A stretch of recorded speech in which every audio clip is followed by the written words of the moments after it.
The level increase for Blue Mage is here, meaning we can finally go into Shadowbringers and start hunting a bunch of new spells. So let's not waste any time and get right into all the new spells we're going to be collecting. Starting off with our first new spell is 105 Goblin Punch, a 120 potency instant single target physical attack that increases to 220 if you use it in front of the enemy, and you can further increase this to 320 if under the effect of Mighty Guard. This can be obtained from the Hobgoblins in Calusia, and the indicator is in animation.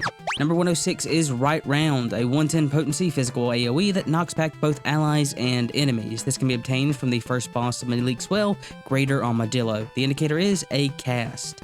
Number 107 is Schiltron, a buff that will reflect a 50 potency physical attack to the enemy when they attack you, and this can be further increased to 100 potency if under tank mimicry. This spell can be obtained from the long-tailed armadillo in Amarang, and the indicator is a cast. Number 108 is Rehydration, a 600 potency heal that has a long cast time and can be obtained from the slippery armadillos in Amarang, and the indicator is a cast.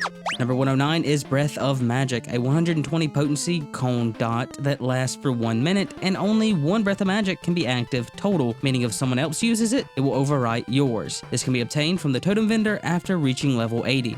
110 is Wild Rage, a 500 potency physical AoE that costs half your life to use along with having a long cast time. This can be obtained from the last boss of the Hero's Gauntlet, the Spectral Berserker. The indicator for it is a cast. Number 111 is Peat Pelt, a 100 potency earth AoE that inflicts a 10 potency dot called Begrimmed that lasts for 9 seconds. This can be obtained from the first boss of Matoya's Relic, Mudman, and the indicator is a cast.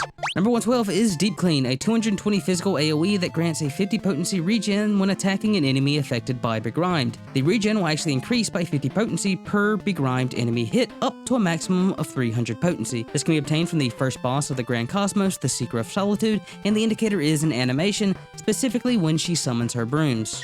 Number 113 is Ruby Dynamics, a 220 physical AoE that shares a cooldown with Rose of Destruction and the Kyonian Gate. This can be obtained from Ruby Weapon in Cinder's Drift, and the indicator is a cast. Now, something to know about this fight specifically, you only have to clear the first phase, you don't have to clear the second. Number 114 is Divination Rune, a 100 potency unexpected AoE that restores 200 mana per enemy hit. This can be obtained from Titania and the Dancing Plague, and the indicator is a cast. 115 is Dimensional Shift, an AoE attack that deals 30% of the target's current HP, and it can be obtained from Eden Prime and Eden's Gate Resurrection, with the indicator being a cast. Number 116 is Conviction Marcato, a 220 unexpected line AoE that increases to 440 if under the effect of Winged Redemption. This can be obtained from the last boss of Mount Glug, Forgiven Obscenity, and the indicator is a cast.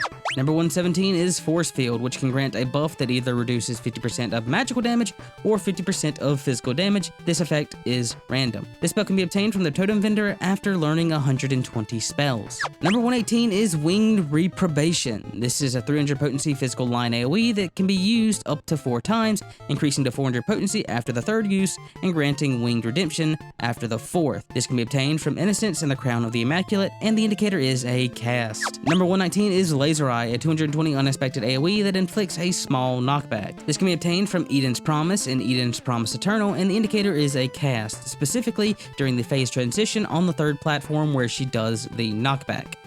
Number 120 is Candy Cane, a 250 unexpected AoE that lowers the target's strength and magic by 10%, along with restoring 10% of your mana, and this shares a cooldown with Magic Hammer. This can be obtained from the first boss of Don Meg, Anak, and the indicator is a cast.